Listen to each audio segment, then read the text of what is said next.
to a big news which has now come in, and once again, it's Donald Trump who is in the eye of the news. The American president has urged the NATO allies to adopt sweeping measures to pressurize Moscow, including imposing 50 to 100% of tariffs on China until the Russia-Ukraine war is over.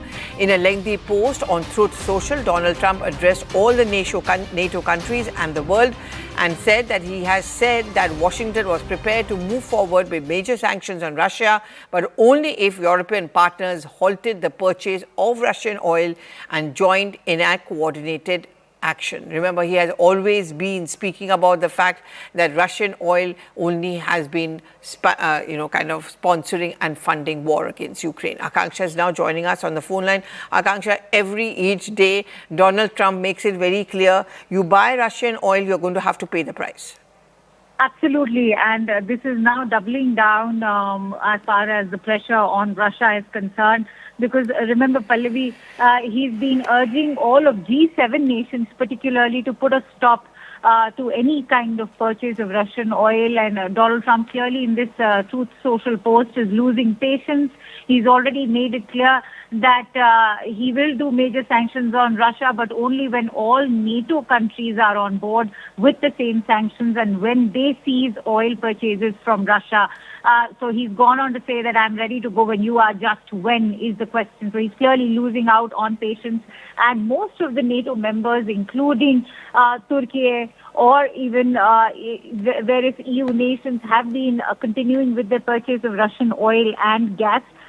In fact, as recently as this year itself, Ukraine was being paid by Russia for the gas pipelines that were being used by Russia in Ukraine. But having said that, China happens to be one of the biggest purchasers of Russian oil and gas. And so he's also doubled down in terms of his attack against China, where he's saying that he will call for 50 to 100% tariffs on China until the Russia-Ukraine war ends, because he's also been left quite embarrassed after a failed Alaska summit. Many have been questioning what was he able to achieve.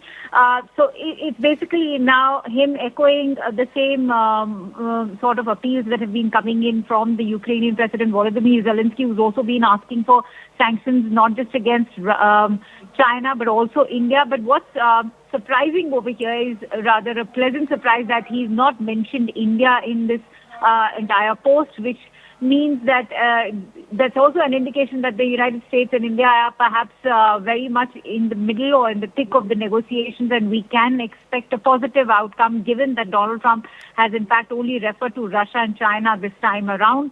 But China also has a temporary relief. We'll have to see what comes their way by the end of November. But also, Akanksha, do you think that the recent SCO summit where you saw Russia, China, India, all of them together and the kind of camaraderie, do you think that could have possibly also unnerved the American president? It really has, and it has in fact fed into the kind of rhetoric that they have been trying to amp up, that it is India, China, which are in fact funding the war in Ukraine. And when the trio turned up in Tianjin, that in fact was a message to Donald Trump that they will not be bowing down to these sanctions or additional tariffs, because that is the strength of the developing economies which were represented at SCO, even though that's a security meeting. But several Eurasian economies, even the global south, the week that's gone by has also witnessed a virtual summit that was in fact held by Brazil as far as the BRICS summit was concerned. So we've seen that there's been a rallying of these global south economies, and they are good enough to sort of tackle the West, and the West is very much aware that they cannot do without business as far as these developing economies are concerned.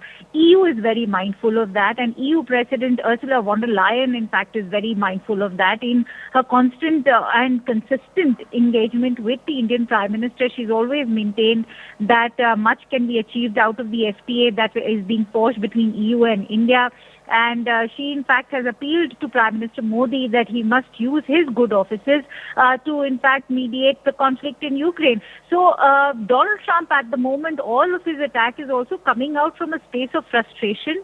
Not only is he running out of time, but he's also being questioned in terms of the label that he's always given himself, that of being this messiah for peace, a man who deserves the Nobel Peace Prize.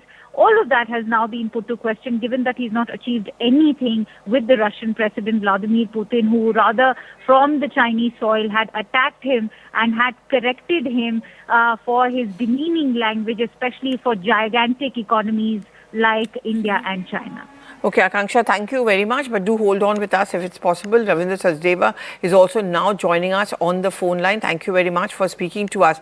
What do you make of this, Sachdevji, the kind of arm twisting, if I may call that, of the American president? You buy Russian oil, you're going to have to pay a huge amount of tariff.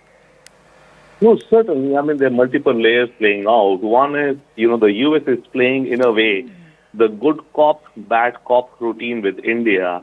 Trump is becoming the good cop and his lieutenants are becoming the bad cops, threatening and he's saying, massaging ego, etc.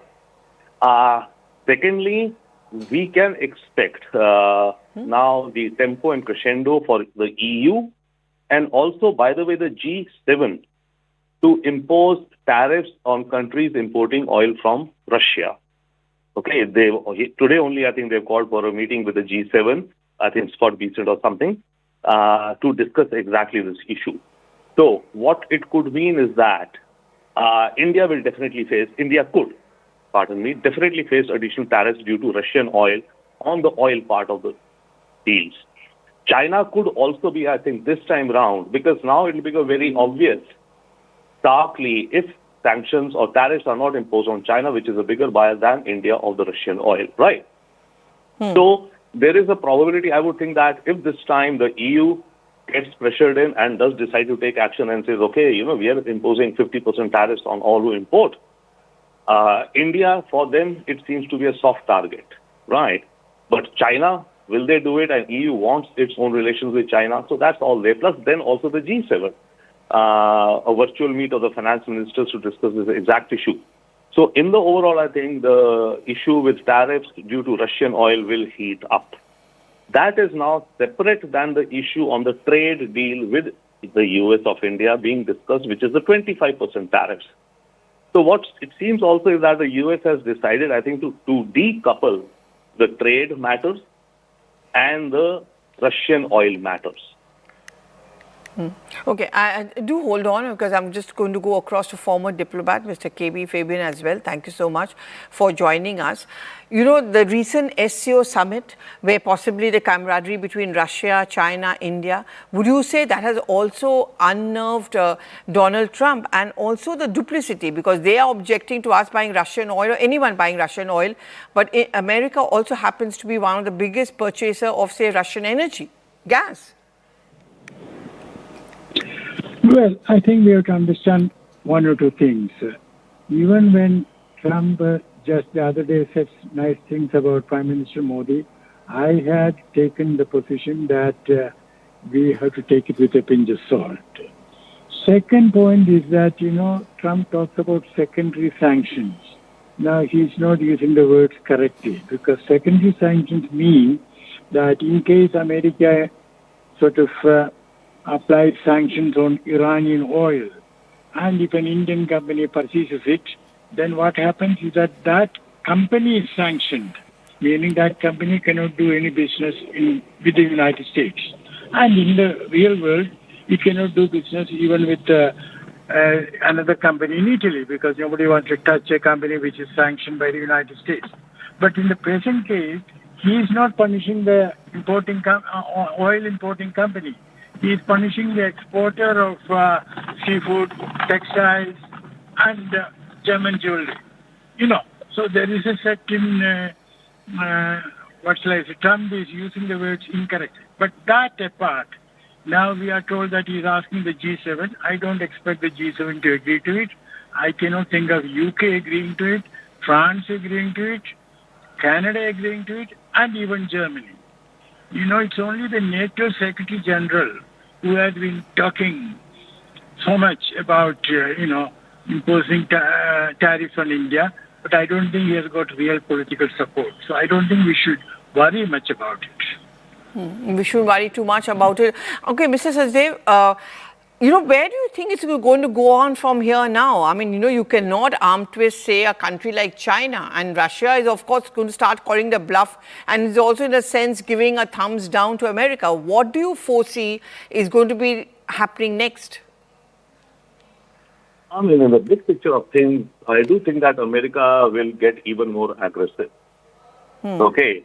Notwithstanding the setbacks they may be facing, but America and Trump, that is, will persist in his aggressive, worldview.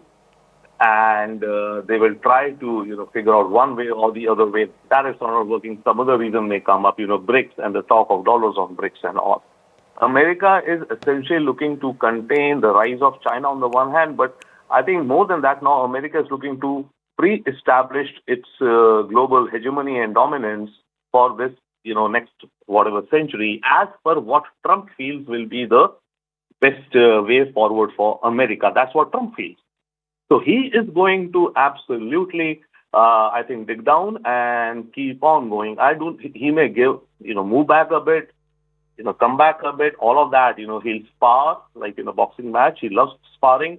He loves, negotiating hard and, going off tangent, etc. That's his typical business style also he grew up into that business style in the New York of 1980s when they were dealing with unions, mafias, flamboyance, girls, social parties, scandals, everything, right? He fought through it. So he will, I think, keep on at it. But at the same time, what this will mean is that the quote-unquote rest of the world is learning lessons. We are learning huge lessons, I think, without doubt.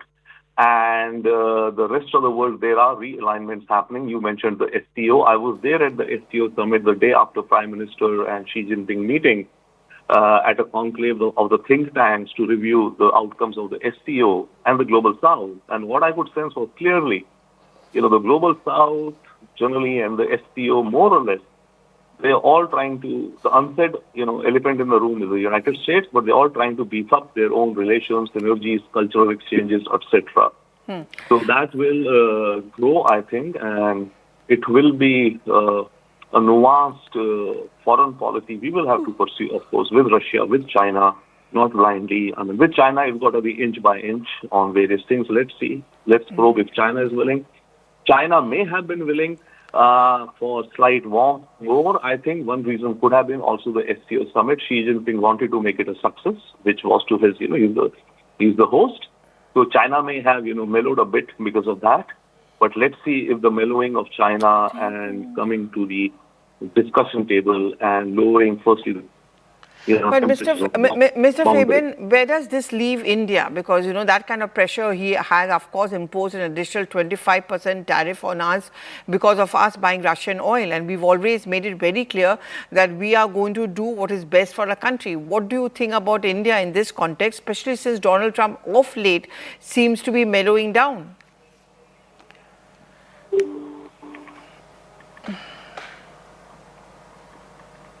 Mr. Fabian, if you can hear me. Okay, Mr. Sachdev, the same question which I was asking just now is that, as far as the Russian oil is concerned, India has made it very clear that we will do what is best for our country. They've already imposed 25% tariff on us. So where do you foresee, what do you think is going to be the next scenario, especially considering that Donald Trump seems to be mellowing down vis-a-vis India?